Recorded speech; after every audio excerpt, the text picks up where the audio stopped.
Okay. First of all, I would like to thank the organizers for having me here today, and I wish everyone successful and fruitful presentations. And without further ado, I will start the presenting of my topic. Today, I will explain how online hate speech grew from simple internet trolling into a dangerous organized threat. We are witnessing words used as weapons, and these happening because of how social media apps are designed, and it made worse because no single country can control the internet. To truly understand this crisis, we need to look at four things. First, what online hate speech actually means. Second is how social media algorithms make it spread. Third, how it hurts real people and disrupts digital diplomacy. Fourth, the concrete legal tools like GDPR and the Artificial Intelligence Act that we use to fight back. Before we can fix a problem, we must understand it. In academic research, hate speech is not just saying something mean or offensive. It is communication that attacks, dehumanizes, or encourages violence against people because of who they are. Their face, religion, nationality, gender, or sexual orientation. A famous legal thinker named Jeremy Waldron wrote that hate speech causes two big problems. First, it destroys a person's dignity. Second, it destroys what he calls civic assurance. Civic assurance is the quiet confidence we all deserve to have that we can walk down the street without being publicly humiliated or threatened. Hate speech has a significant silence effect. When a group of people is constantly attacked online, they stop speaking. They have social media effect. So instead of creating a free space where everyone can share ideas, hate speech actually drives people away and silence them. This means the old idea of absolute free speech does not work perfectly online. In the past, philosophers thought that if you leave everyone talk, the truth would have eventually win. But the internet does not care about the truth. It runs on the experts called surveillance capitalism. This means tech platforms make money by stealing our attention. The easiest way to keep us looking at a screen is to make us feel strong emotions like anger, fear, and hatred. This brings us to how technology works. Hate speech does not spread by accident. The computer systems actively push it forward. Think about social media algorithms, the math equations that decide what you see on your feed. These apps are programmed to maximize engagement. They want you to stay on the app, comment, and share. Psychological studies show that negative feelings like outrage and anger make people click and share more than positive stories. The system creates a dangerous loop. A clicker on a controversial video, for example, the app notices the user is applying attention to keep him online, and the app recommends an even more extreme video. Over time, the user is pulling into radical groups where hate speech becomes normal. Because of this, tech companies are not just passive pipelines, they actively build echo chambers where people only hear opinions that match their own. This causes groups to polarize and turn against each other, making the internet a highly dangerous place where an online rumor can start a real-world riot in just a few hours. Now let us look at where my topic meets my colleague's topic and how it can interfere in digital diplomacy. In the old days, diplomacy happened quietly behind closed doors between ambassadors. Today, we have diplomacy. Diplomats and foreign ministers must talk directly to the global public on apps like X, Facebook, Instagram, Twitter, LinkedIn, etc. This has changed international politics completely. Hate speech is no longer just a behavior. It is now used as a weapon by governments. It works in three main ways. First, it is used to destabilize enemy countries from the inside. Hostile governments use fake accounts, bots, and trolls to target other nations. They look for existing arguments in that country, like racial or political divisions, and use hate speech to make those arguments much worse. The goal is to create chaos, destroy public trust, and weaken the enemy nation from within. Second, hate speech is used to bully and silence diplomats. When an embassy or a diplomat posts about human rights or peace, they are often attacked by thousands of organized trolls. This harassment is often filled with sexist, racist, or xenophobic insults. It aims to scare diplomats, making them too afraid to post honest messages. As a result, digital diplomacy becomes weak and silent. Third, hate speech is used to create international crises. During a disagreement between two countries, governments can use online hate speech to make their neighbors look like monsters. By turning a political disagreement into a hateful, emotional fight, citizens become furious. This makes it very hard for leaders to negotiate a peaceful compromise because the angry citizens will view any compromise as a weakness or a betrayal. Now let us look at real examples where digital hate speech caused physical harm and international crisis. First case is the Rohingya crisis in Myanmar. The clearest and the most tragic example happened in Myanmar in 2018.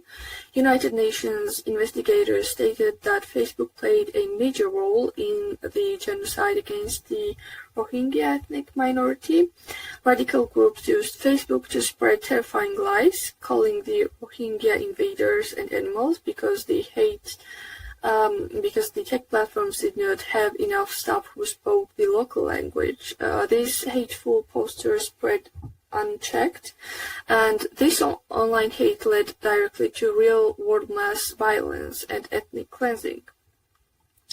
It proved once and for all that digital words can cause physical death.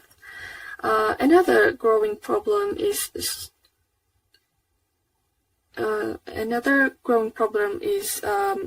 stochastic terrorism. This is when mass media or online networks are used to inspire random acts of violence. The violence is predicted overall, but you cannot guess exactly who will commit the crime. We saw this in the online histories of the attacks in the Christchurch mosque shootings in New Zealand and mass shootings in America. These attackers were not part of the old-fashioned underground groups. Instead, they were radicalized in unmonitored chat rooms and forums.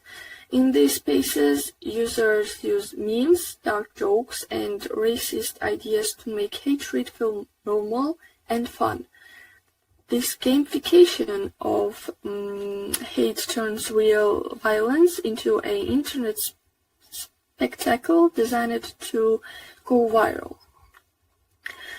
Governments are also hiring troll armies to attack their own citizens. Researchers have tracked how states use autonomous accounts to spread lies. For example, in Philippines, independent journalists like Nobel Prize winner Maria Ressa have been targeted by thousands of fake accounts. These accounts use vicious misogyny and death threats to ruin their reputation and stop them from reporting the truth. Here, hate speech is used as a tool by powerful people to destroy democratic accountability. To protect digital diplomacy and global peace, we must use real existing legal frameworks. Two of the most powerful tools we have today are European laws that impact the entire world, the GDPR and the AI Act. Many people view these laws simply as technical rules, but they are actually powerful shields against online hate. Let us look first at the GDPR. Hate speech relies entirely on profiling. To effectively spread hate or target a diplomat, a hostile government, or automated bot system needs data. They need to know your political views, your religion, and what makes you angry. Under the GDPR, this kind of personal data is heavily protected. By strictly enforcing the GDPR, we can starve the hate machines for its fuel. If social media apps are legally blocked from using your sensitive personal data to build a profile about you, their algorithms can no longer target you with specific rage-inducing hate speech. GDPR gives citizens the right to object to this thinking, cutting off the data pipeline that foreign trolls are used to manipulate us. Second, we can use the AI Act. Today, hate speech is no longer just written by humans. It is scaled by the artificial intelligence. Hostile states use generative AI to create thousands of toxic posts, fake images, and fake videos in seconds. The AI Act is designed to precisely regulate these technologies based on risk. Under this law, AI systems that score or manipulate human behavior in harmful ways are banned entirely. Furthermore, the AI Act categorizes recommendation algorithms used by massive platforms as high risk. This means tech companies are legally forced to prove that their AI models are transparent and safe. If their AI models are found to be actively amplifying hate speech or radicalizing users, the companies face massive global fines. The Act also requires watermarking for AI-generated content. This means if a foreign nation uses AI to create a hateful deepfake of a diplomat to spark a geopolitical crisis, the law requires a clear label showing it is fake, neutralizing the lie before it spreads. Using these laws globally is still a major challenge because the world is split into different models of regulation. While Europe uses the GDPR and AI Act to protect human dignity, the American model focuses on total free speech under the First Amendment, and authoritarian models use censorship to control their people.